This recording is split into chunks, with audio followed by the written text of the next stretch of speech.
In today's video, we are going to be taking an in-depth look at what's been going on with my financial situation after having recently, just last month, made my final contribution and last payment to my private student loans. Hello everybody, welcome back. My name is Michael, and on this channel, you guys get to watch me go from $140,000 in student loan debt to having a net worth someday of over $1 million.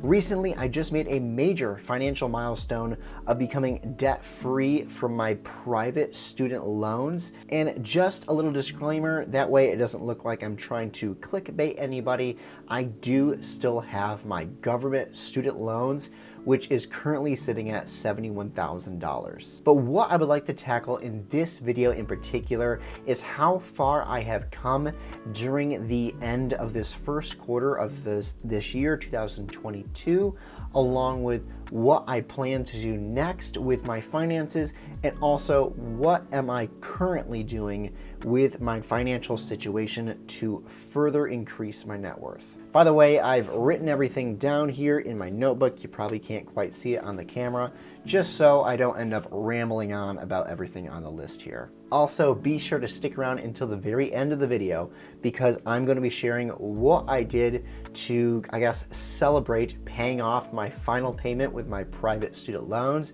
So if you're interested in that type of thing, to hear what I did, be sure to watch this video all the way until the end. So let's kick things off with my 2022 milestone completions for the end of the first quarter of this year.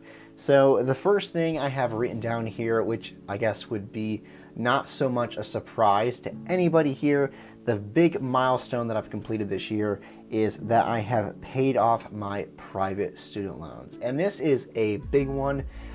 It's kind of amazing to think that I now have an entire student loan account completely done away with. So that is a great thing for me to have accomplished this year, especially at the very beginning of the year.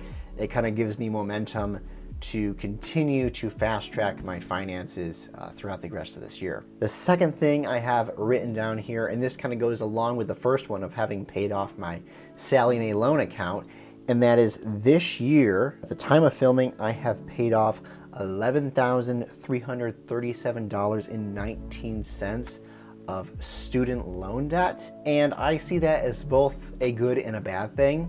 It's good in regards to me making progress with my student loans and being gazelle intense about getting rid of my student loans as fast as I can. However, it's a little bit bittersweet because it would have been nice to see that money go towards something like investing or putting towards a business, or I don't know, rental property investing or something like that. But it is still good to see my debt dwindle down.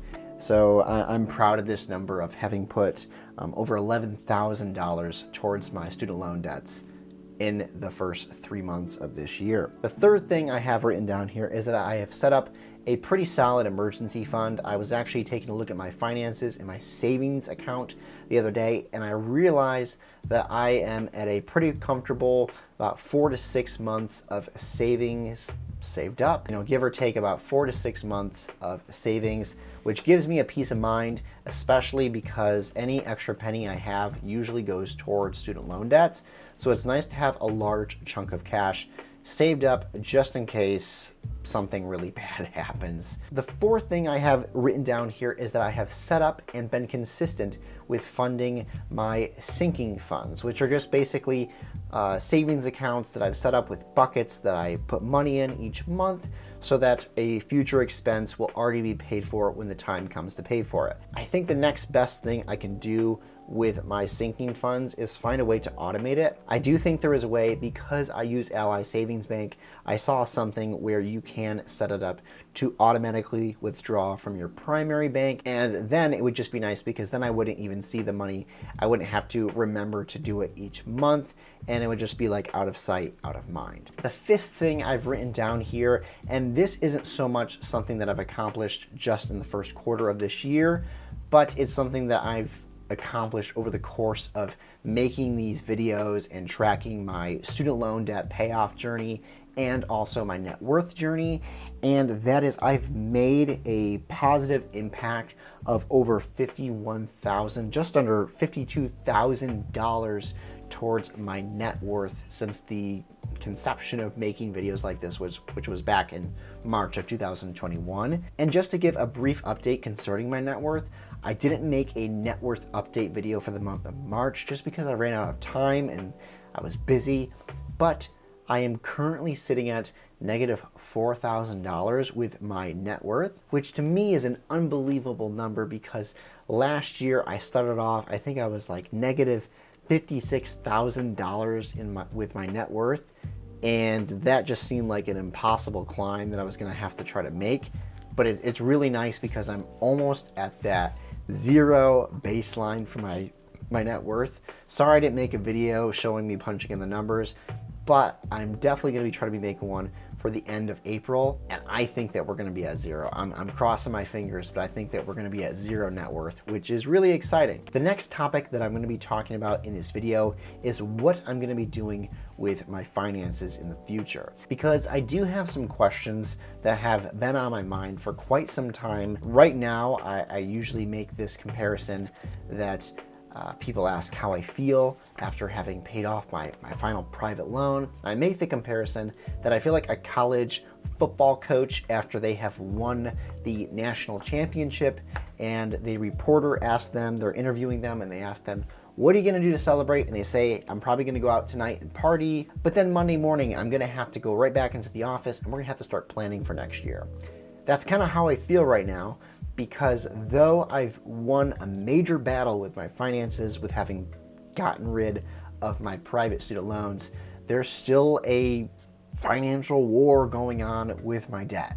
I still have quite a bit of student loan debt left to pay, around $71,000, and then a mortgage after that. So there still is a big uphill climb to go with my debt. So the questions I'm asking are what to do next with all of that. So the first thing I have written down here in my notebook is what to do with my remaining student loans that I have to pay back.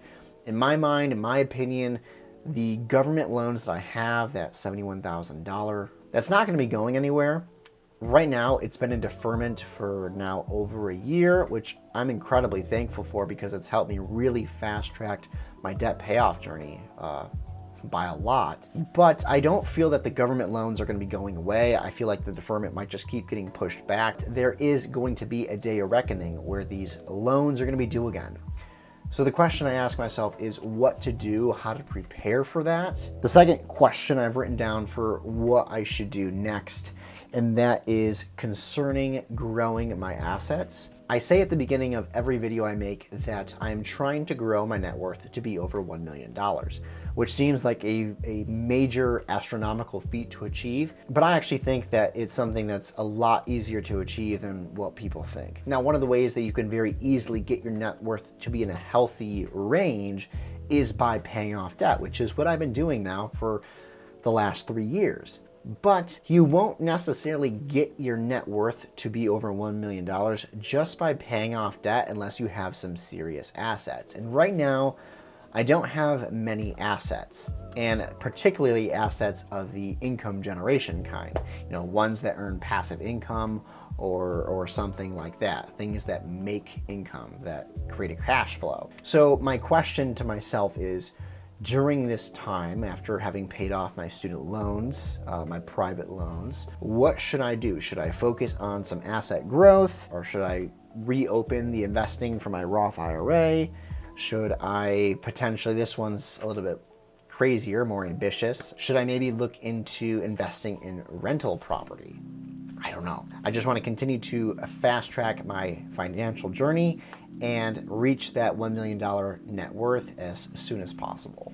And then the third question I've asked myself, what to do moving forward from here. And this one's a little bit unrelated to the other two I just mentioned. And I just about over a month ago finished filing my taxes. I did them early this year. And one thing that really was interesting to me was that I noted how I'm a W-2 earner, earned income earner, so a lot of my income gets taxed. And being just a standard taxpayer earner, I don't really have much to deduct from that, even though I tried the best I could to throw in every deduction I could this year. So what I would like to do is learn how to use the tax code to my advantage, but that's just a big topic that's been on my mind with how can I reduce my taxable income. Feel free to leave what you think about all this stuff that I'm talking about down in the comment section below. Greatly appreciated. I like to hear from you guys. The last and final topic that I would like to discuss in this video is what I am currently doing with my finances after having paid off my final Sallie Mae private student loans. So the first thing that I'm going to be doing to further progress my debt payoff journey, particularly with these government deferred loans right now, is that I'm going to be making quote unquote payments towards these loans each month. Now what I mean by that is I don't mean that I'm actually going to go in and transfer money from my account to the Greater Lakes account that the government loans are in. No, I'm not going to do that. Instead, I'm going to do what a lot of other people who are in my situation where they just have a government loan left, which is to make payments, make the typical amount that you would put towards your student loans each month into something like a high interest savings account. I already have one opened up with Ally Bank, so I made a bucket in there, labeled it government loans, and I'm going to be making payments towards that each month. The second thing that I'm going to continue doing, and I'm actually doing it right now, I'm doing it without even thinking about it, I'm continuing to contribute to my 401k account.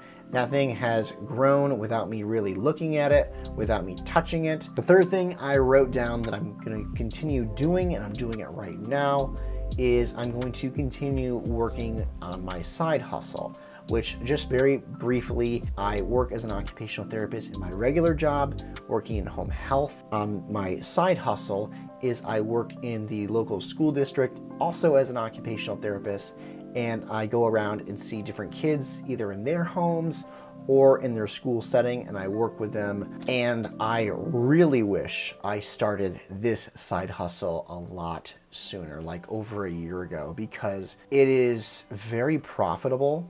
First off, it's very rewarding, and also I would say it's quite easy. It's not difficult. I don't break a sweat doing this, so I really wish I started it sooner, because this whole debt payoff situation actually might be a little bit different if I did. But I'm going to continue doing that. The fourth thing that I'm going to continue doing, and I think it's extremely important for me to do, that way I don't get sidetracked with my finances and start buying things I don't need. I'm going to continue to keep a strict budget on myself.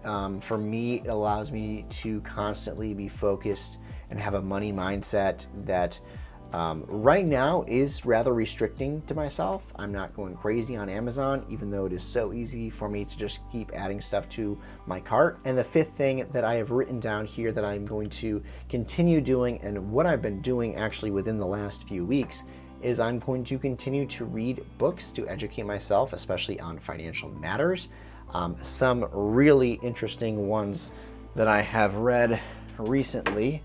So this first one is the ABCs of Real Estate Investing, which is the book that basically has sparked my interest in wanting to go into real estate investing and the perks of that and how it can really increase your assets and increase your net worth, and also, as the book's main point, really increase your cash flow each month. So that's one I'm trying to really take to heart, even though I'm trying to focus on my student loans also at this time. And then the second book that I have not been able to put down, I'm still reading it, is this book right here, Tax-Free Wealth by Tom Wheelwright. These are both books that are kind of a part of that Rich Dad Advisor series, which means that they're very easy to read, and also means that they are very inspiring, and they're very good. They're written by some great authors who have been doing this for years, and this is the book that right now has really inspired me to take a better and deeper look at how my taxes are paid, and also what can I do to lower my taxable income. As promised at the beginning of the video, I said I would tell you guys what I did to actually, I guess, celebrate paying off my final Sallie Mae private student loans, and that was I went out and got a watch. I've never been a big watch person, and in fact, I didn't get an expensive watch at all. I think it was like 40 to 50 bucks, because I wanted to see if I'm even gonna wanna be a person who is a watch person, because I haven't worn a watch in so long. So I got, if you're interested, I got a Timex Weekender that I'm just using basically to gauge with myself if wearing a watch is something I want to continue doing. I know the whole watch world, the whole watch club, it's basically like an investment what people do. I don't know if I can ever bring myself to spend the amount of money that some people do on watches, but it's just maybe potentially a cool hobby I'll get into. I don't know. So the first thing I did was I got a watch, and I haven't been able to look, it even lights up. You probably won't be able to see that on camera though. And the other thing I guess I did was I got some books off Thrift Books. Not this one, my uncle's this is the tax-free wealth one. My uncle's actually letting me borrow that one. But I got some books off of Thrift Books. I think I got them all for, each one was like $2 to $3, so I got like 3 books for $6 or something like that. And then the other thing I did was I went out, I don't know if this is a celebration thing, went out, got a cheap dot notebook. I don't know if you guys have seen these things, but basically instead of it being lined, it's dotted, which I don't know if that really helps with writing. I don't know if that makes it more pleasing to the eye, but I'm just trying it out. I made my YouTube notes with this one. So that is what I did to celebrate paying off my student loans. I guess I can throw vacation in there. We went down to Florida, but I did that before I think I even paid off my student loans. But I really appreciate you guys sticking around with me, encouraging me, giving me advice on how to tackle my financial situation with the massive amount of debt I'm in, and also helping me reach my financial goals with increasing my net worth. Really appreciate your guys' support in this whole journey that I'm doing. But anyway, thank you so much, and I will see you in the next one. Take care.